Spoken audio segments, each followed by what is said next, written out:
Good afternoon. It is Sunday. It is about 12:30. I'm ready to finish up the decaling on this particular ship. I've let the decals I did last night heal up overnight, dry in, and they look very good. There's no hint of silvering around the edges of them. Everything looks fine. I'm going to try to do as much this afternoon to the point of being finished with the decaling. There are some tiny bits that I have yet to do that I may not be able to get to all of them simply because of where they are on the ship, and I may not wish to bump anything that I've already got done. I certainly plan on getting the main registries and the ones that are on the top of the saucer done, but I think where I'm going to start is with the port side. Now the starboard side, I'm going to have to unplug this because, no, let me see if I can turn it around. The starboard side, all of these done very nicely, have dried in. The one on the spine here seems to be in good shape. The ones under the saucer are all in good shape, and the ones on the belly are all done. So the next step is to knock out the ones that are on the port side of the secondary hull and the registries that go on the nacelles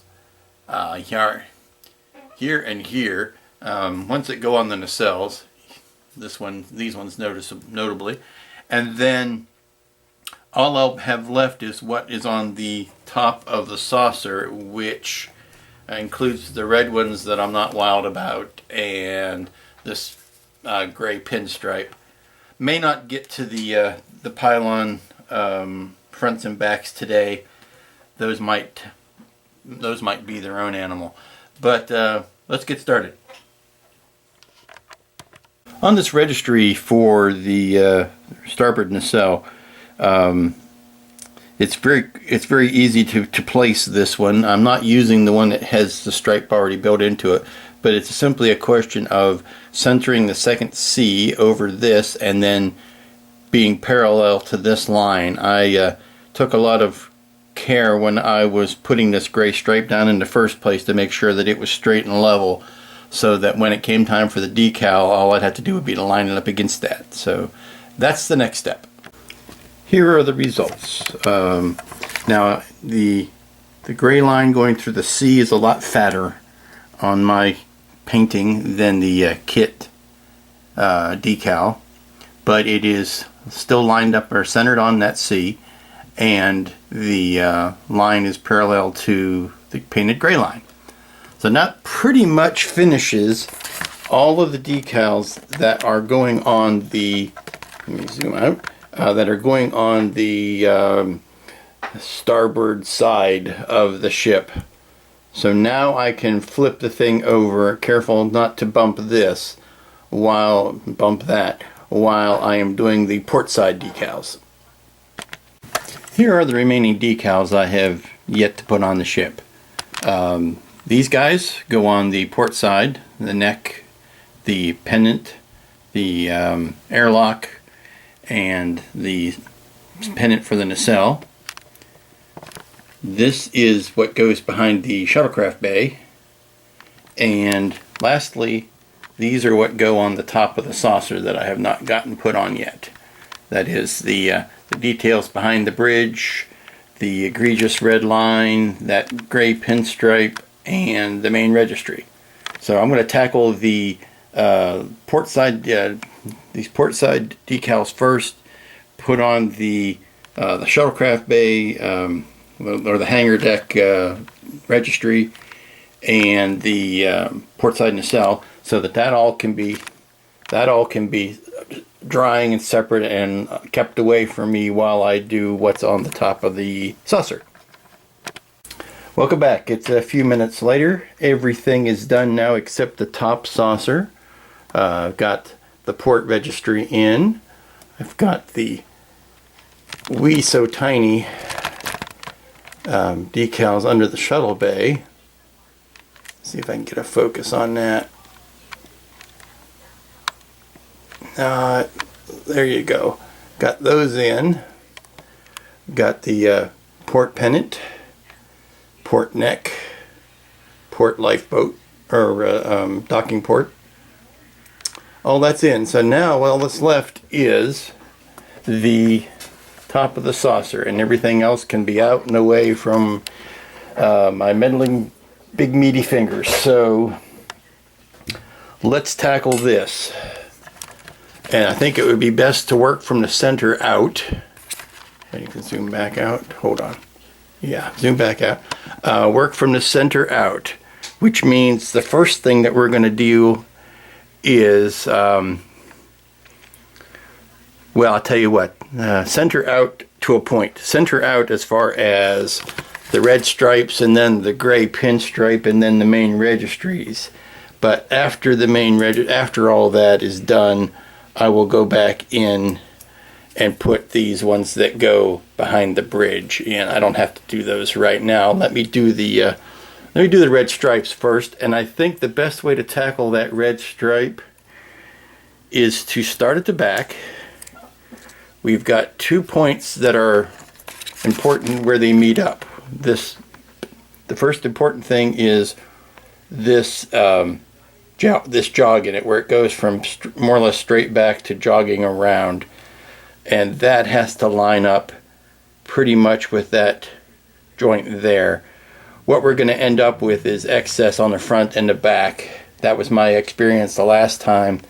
As we have excess, I'll put one down and then I'll overlap the other.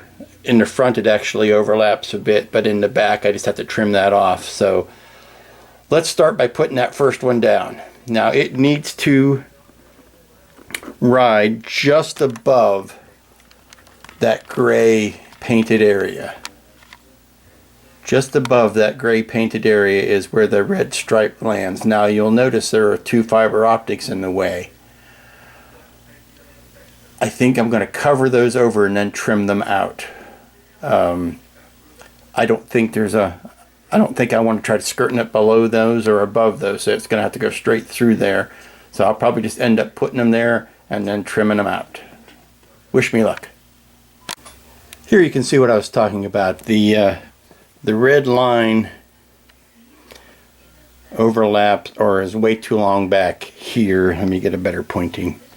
Is way too long back here and too long up front. Here's the center point, and you can see where it extends past the center point. This is so that you can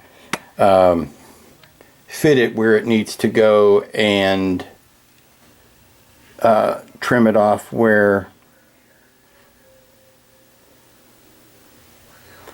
Now there is some argument as to whether or not it needs to go actually down here, in which case it's just long enough.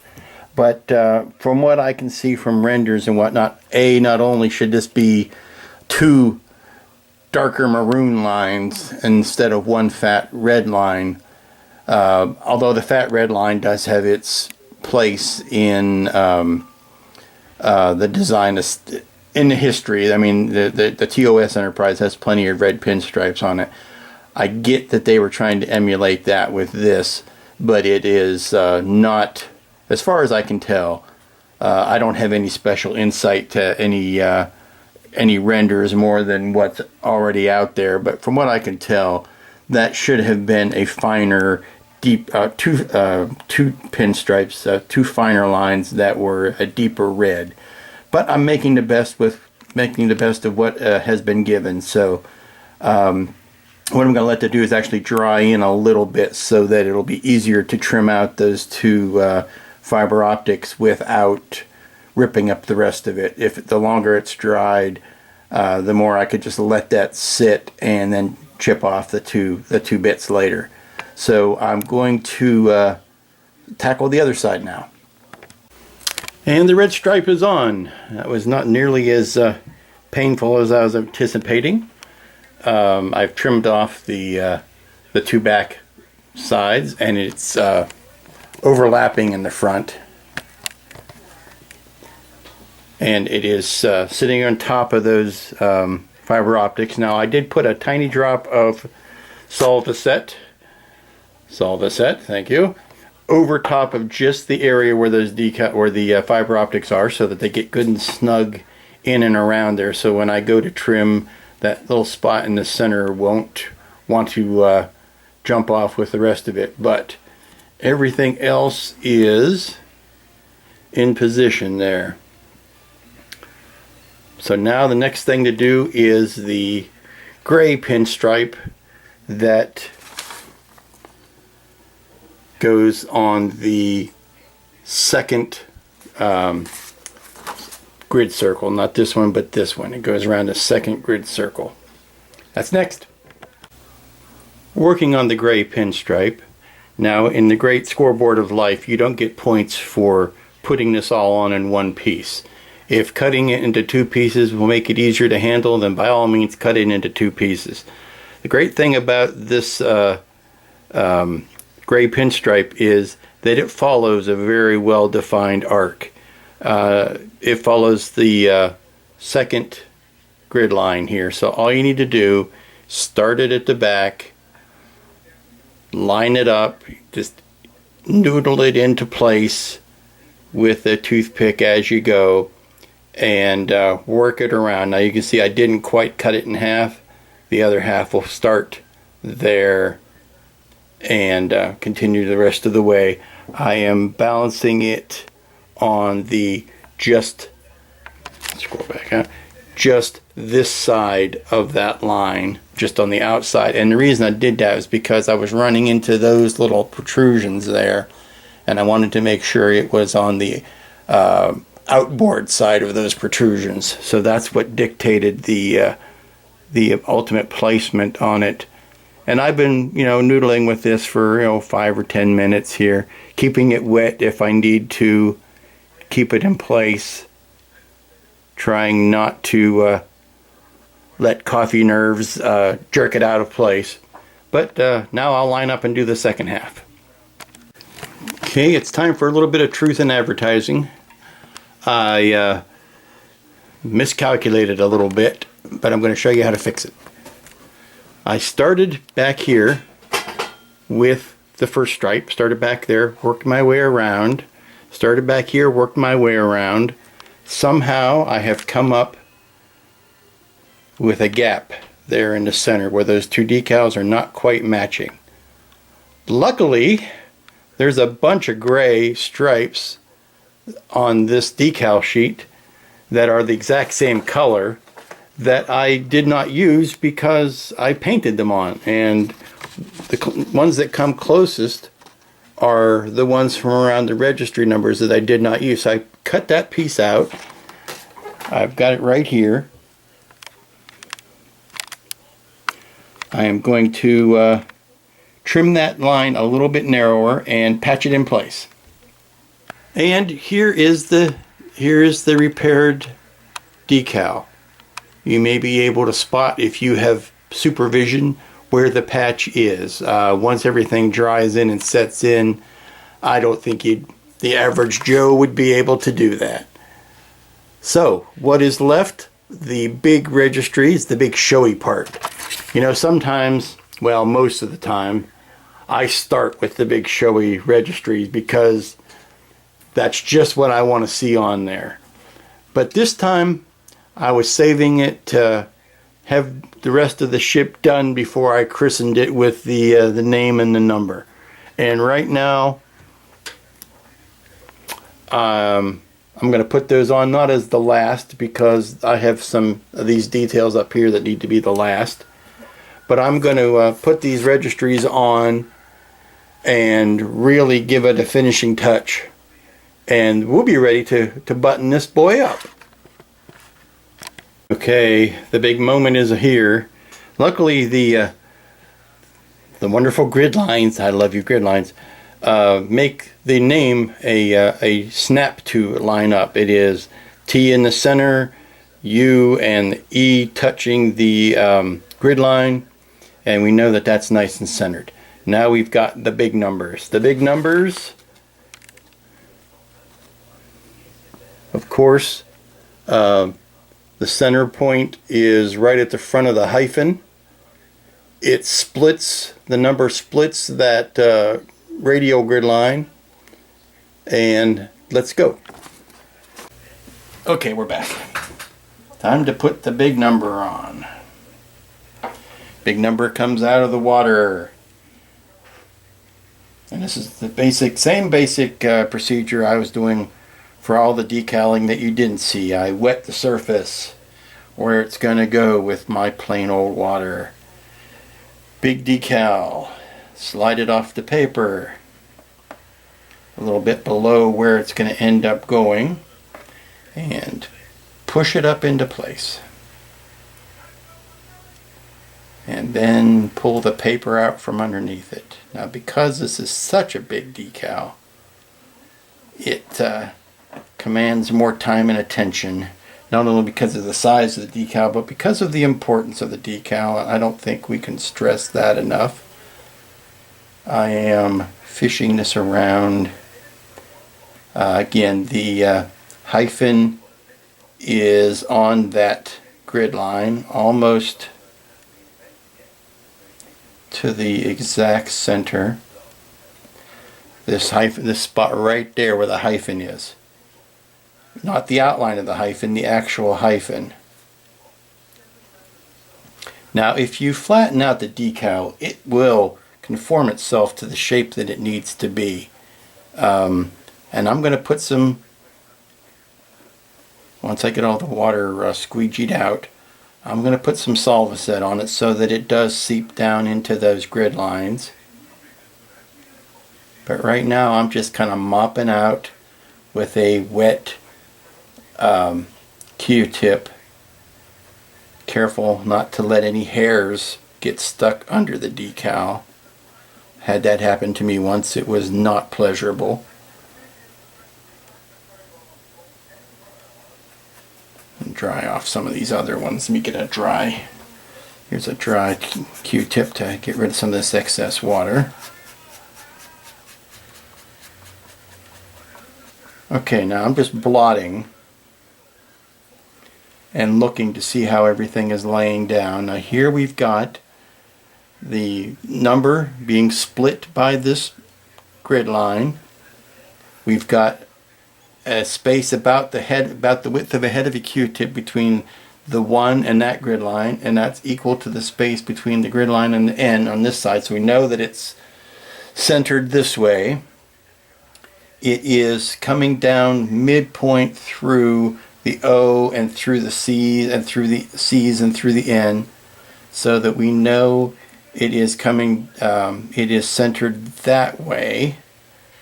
I am laying this as flat as possible so that you can see that the natural curve of the decal is taking care of whether or not it's laying in the correct, following the correct curvature. Let me see if I've got, let me zoom, let me set this back a little bit and get closer on it. There you go. Everything is doing what it ought to be doing. Now it's got a little booger there from where it's sitting on top of something that wasn't completely smooth. Underneath it's got a crumb or something, so a little bit of Solvaset will take care of that. Now all I'm doing here is cleaning off the Solvaset brush as much as possible, and I'm just wiping it down the grid lines. Now and leave it alone and don't touch it. If you do too much with that, it will want to pull up. I mean, what this does to the decal is melt it, and touching it right now would cause me to rip a hole in that decal, and I do not want to do it. So I'm letting that set. You can see it starting to wrinkle up and be ugly. Those wrinkles will settle back out and go away. But right now, outside of blowing on it, there's not much I can do for it. So I'll let that sit. Now, let's see if the promise of the movie looks good here. Now, the first thing I have not done is I'm hooking up power to it, and I want to see how those registry lights look on the registry. Okay, not as spectacular as the movie, but hey, it's not a CGI model either. They can do things in CGI that you cannot do physically, like project a light across the surface that may or may not actually be projectable. I've got lights shining down on the registries, and it's quite spectacular. With the lights on, and let me turn on the, no, I still have tape covering the nacelles. That is just pretty darn sweet. Turn off the regular lights and you can see all of the double blinkies doing their double blinky thing. The ones in the back get kind of washed out by the blue nacelles in front of them, but such is life. I'll turn those off and leave the saucer lights on there with the saucer registry. And that, my friends, is pretty darn sweet. Okay.